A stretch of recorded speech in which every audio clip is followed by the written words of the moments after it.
Hi నానా, ఏంటి వాళ్ళ డిన్నర్? ఇవాళ డిన్నరా స్పెషల్సే అనమాట.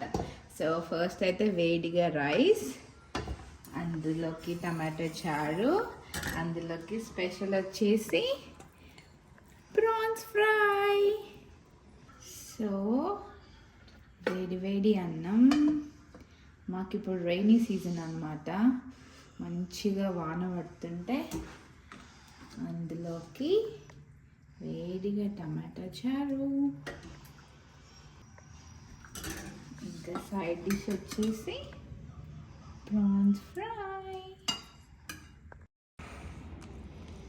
వేడి వేడి టమాటా చారు, అందులోకి ప్రాన్స్ పెట్టుకొని తింటే చాలా బాగుంది. వింటర్ సీజన్లో బెస్ట్ రెసిపీ. మీకు ప్రాన్స్ ఫ్రై రెసిపీ కావాలంటే నాకు కామెంట్ చేయండి. Please subscribe for more videos. Bye.